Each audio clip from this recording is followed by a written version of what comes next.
بسم اللہ الرحمن الرحیم۔ السلام علیکم جی ناظرین، آپ دیکھ رہے ہیں واک اینڈ ٹاک۔ میں صلاح الدین ہوں۔ میں اس وقت کھڑا ہوں ہمارے علاقہ چھچ کے ایک چھوٹے سے گاؤں اصغر میں۔ یہ ایک صحرائی علاقہ ہے اور یہاں میں آپ کو ایک انتہائی مسٹیریس چیز، جو ہم سب کے لیے عجیب و غریب چیز، ایک نظارہ آپ کو میں کروانا چاہتا ہوں۔ اس نظارے کے ساتھ جڑی کچھ حقائق بھی ہیں، کچھ متس بھی ہیں اور کچھ لوگوں کی افواہیں بھی ہیں۔ اس بارے میں کس قدر صداقت ہے اور اس چیز پر کتنی حقیقت ہے اور کہاں جو نا یہ اس کے حقائق جا کر ملتے ہیں، مجھے تحقیق کرنے کے باوجود بھی جو تھوڑی بہت میں نے کی، کچھ احباب سے، کچھ بڑ وڈیروں سے میں نے پوچھنے کی جو کوشش کی، مجھے کوئی بھی اس کا سر پیر نہیں ملا۔ کوئی مستند اتھینٹک انفارمیشن مجھے نہیں ملی۔ میری کوشش یہ ہوتی ہے کہ میں آپ تک جو بھی چیز، جو بھی شخصیت آپ کے سامنے پیش کروں، اس کے اوپر کچھ تھوڑی سی تحقیق کر لوں۔ آج میں آپ کو دکھانے جا رہا ہوں ایک انتہائی طویل قبر۔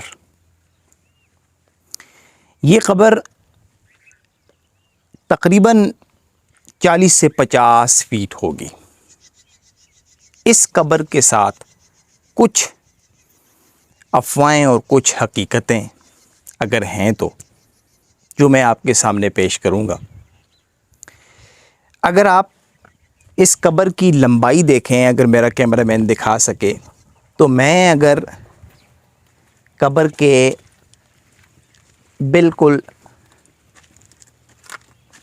سر کی جانب کھڑا ہوں تو یہ قبر یہاں سے شروعات اس کی ہوتی ہے اور یہ قبر جاتے جاتے جاتے وہ آخر تک جاتی ہے۔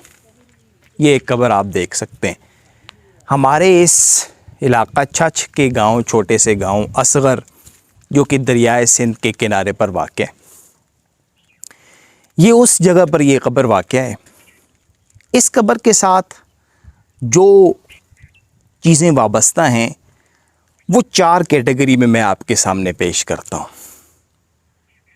پہلی حقیقت یا پہلا اس قبر کے ساتھ جو ایک جڑی ہوئی مت ہے، افواہ ہے یا حقیقت ہے، جو بھی ہے، وہ یہ ہے کہ اس قبر کو یہ کہا جاتا ہے، چونکہ یہاں تختی اب نہیں ہے، وگرنہ ہم آپ تختی بھی دکھاتے، اس قبر کو اصحاب بابا کے نام سے جانا جاتا ہے۔ اصحاب بابا کے نام کے ساتھ 2 چیزیں وابستہ ہیں۔ 4 چیزوں میں سے 2 چیزیں اصحاب بابا نام کے ساتھ ہی وابستہ ہیں۔ پہلی بات تو یہ ہے کہ یہ جو قبر ہے، یہ مانا جاتا ہے کہ یہ کسی صحابی کی ہے۔ اب اس قبر کو ہم کسی صحابی کی قبر مانیں یا نہ مانیں، یہ تو ایک بحث ہی الگ ہے، لیکن اس قبر کو ہم کسی صحابی کی قبر نہ ماننے پر ہمارے پاس کوئی ثبوت، ٹھوس ثبوت نہیں ہے، اور ماننے پر بھی کوئی دلیل نہیں ہے، چونکہ یہ قبر انتہائی پرانی، انتہائی پرانی۔ یہ بھی سننے میں آتا ہے کہ ہمارے دادا پردادا یہاں آ کر باقاعدہ عرس کیا کرتے تھے، یہاں باقاعدہ ایک چہل پہل ہوتی تھی، جس طرح عام طور پر قبروں پر ہوتی ہے۔ ہمارا یہ علاقہ جو ہے تھوڑا عقائد کے لحاظ سے اس وقت بڑا مضبوط عقائد رکھتا ہے، اور چونکہ قبروں پر جانا ہمارے ہاں اس علاقے کی خاص کر یہ ہے کہ کوئی روایت اب نہیں رہی۔ ایک زمانہ تھا، ہوگی، لیکن اب نہیں ہے۔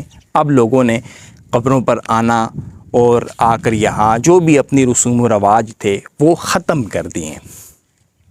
یہاں یہ بات نہیں کر رہا کہ یہ ٹھیک کیا یا نہیں ٹھیک کیا، وہ لوگوں کی اپنے نظریات ہیں، اس کے اوپر بحث الگ بحث ہے، وہ مناسب نہیں ہے اس وقت۔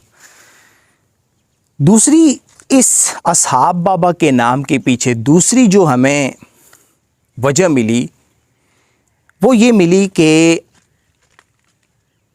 سکھوں کے خلاف جو لڑنے والے شاہ اسماعیل رحمۃ اللہ علیہ جب یہاں انہوں نے جہاد کیا تو اس وقت یہاں پر ان کے ساتھ جو ان کے جتنے بھی ساتھی تھے، جو رفقا تھے، وہ چونکہ اس وقت فارسی کا دور تھا، علم و ادب والے لوگ تھے، تو فارسی کے لفظ کا استعمال کرتے ہوئے اصحاب، چونکہ فارسی میں ساتھی کو بھی کہتے ہیں، دوست کو بھی کہتے ہیں، رفیق کو بھی کہتے ہیں، تو اس وقت ان کے ساتھ جو بھی لوگ شہید ہوئے ان کو اصحاب کے نام سے جانا گیا۔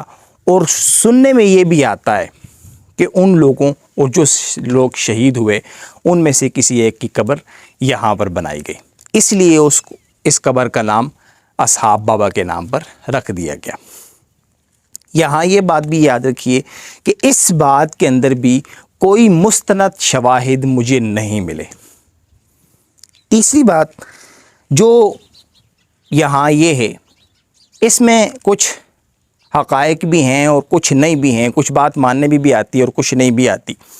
وہ یہ کہ اگر ہم اس کو تھوڑا دماغی طور پر اور عقل مندی کا مظاہرہ کرتے ہوئے سوچیں تو بات ماننے میں آتی ہے۔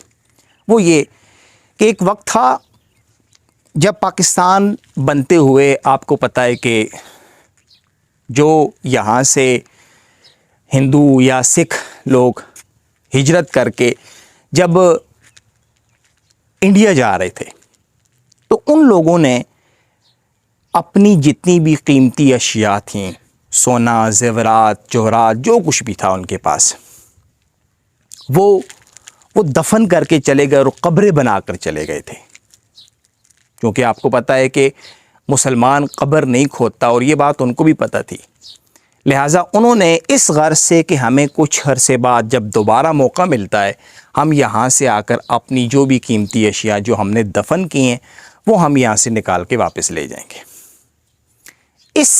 یہ جو تیسری بات ہے، اس میں کتنی سچائی ہے، کتنا جھوٹ ہے، اس کے اوپر کچھ بھی نہیں کہا جا سکتا۔ باتیں جو بھی چار اس کے ساتھ منسوب ہیں ان کے ساتھ کوئی بھی صداقت یا کوئی بھی جھوٹ جڑا ہوا نہیں ہے، کسی کو بھی نہیں پتہ کہ یہ کیا ہے۔ اور چوتھی بات جو یہاں اس قبر کے ساتھ منسوب ہے وہ یہ ہے کہ یہ کہا جاتا ہے جی کہ یہ جو قبر ہے یہ ایک آدمی کی، ایک شخص کی نہیں ہے۔ اس قبر کے بارے میں یہ کہا جاتا ہے کہ پرانے زمانے میں جو جنگیں ہوتی تھیں اس وقت یہ ایک اجتماعی سی قبر بنا دی گئی تھی، یہاں ایک نہیں بلکہ کئی لوگ دفن ہیں۔ اب یہ بھی نہیں کہا جا سکتا کہ وہ مسلم ہیں یا غیر مسلم ہیں، لیکن اتنا یہ اس کے ساتھ یہ ایک بات جڑی ہوئی ہے، تو یہ اب ماننا یا نہ ماننا یہاں ذہن کسی طرف بھی نہیں جاتا۔ یہ کہا جاتا ہے جی کہ یہ ایک اجتماعی قبر بنا دی گئی اس وقت، کیونکہ جنگ کے ماحول میں آپ کو پتہ ہے کہ ایک بندے کے لیے قبر کھودنا مشکل ہوتا ہے، آسان نہیں ہوتا، لہذا یہاں انہوں نے قبر بنائی، یا کچھ جو بھی دیکھا انہوں نے کہ بنی ہوئی ایک گڑھا بنا ہوا دیکھا یا جو کچھ بھی، تو انہوں نے یہیں پر جتنے بھی لوگ شہید ہوئے ان سب کو یہاں دفن کر دیا۔ ناظرین، مجھے یہ چار اس کے ساتھ جڑی باتیں جو حقائق ہیں یا جو بھی ہیں افواہیں ہیں وہ ملی، یہ بھی تحقیق کرنے کے بعد، کچھ تھوڑی بہت کھوج کرنے کے بعد۔ اس کے علاوہ اس قبر کے بارے میں ہمارے اس علاقے کے اہل جتنے بھی لوگ ہیں، ہمارے اس علاقے کے مکین جو بھی لوگ ہیں جو یہاں آنے والے ہیں، اب بھی کچھ لوگ یہاں آتے ہیں، جس طرح ہمارے ہاں زیارت کے اوپر جو لوگ مطلب ایک کی زیارتاں میں نے ہمارے ہاں جو بھی لوگ آتے ہیں ان کی زیارت کرنے کے لیے یہاں ایک جو ہے نا وہ یعنی کسی بھی غرض سے آتے ہیں، ان کو بھی یہ بات نہیں پتہ کہ ہم یہاں جاتے ہیں تو کس غرض سے جاتے ہیں، یا ہم یہاں جو جاتے ہیں یہاں جس انسان کا ہم نے سوچا ہوا ہے کہ بھئی یہاں ایک صحابی دفن ہیں یا جو بھی ہیں، ان کے پاس بھی کوئی دلیل نہیں ہوتی، کوئی بھی واضح ثبوت، کوئی دلیل نہیں ہوتی۔ میں امید کرتا ہوں کہ آپ کو یہ ایک چھوٹی سی انفارمیشن جو ہمارے پیارے چھچھ کے متعلق تھی اچھی لگی ہوگی۔ اگر آپ کو اس خبر کے متعلق کچھ بھی تھوڑی بہت معلومات ہے، آپ کمنٹ میں ضرور لکھیے، ضرور بتائیے، تاکہ کوئی بھی چھچھ میں رہنے والا بندہ یا اوورسیز یہاں پر جہاں پر بھی یا پوری دنیا میں کوئی بھی دیکھنے والا بندہ اس سے مستفید ہو سکے۔ ملتے ہیں انشاءاللہ کسی نیکسٹ ویڈیو میں۔ بہت شکریہ۔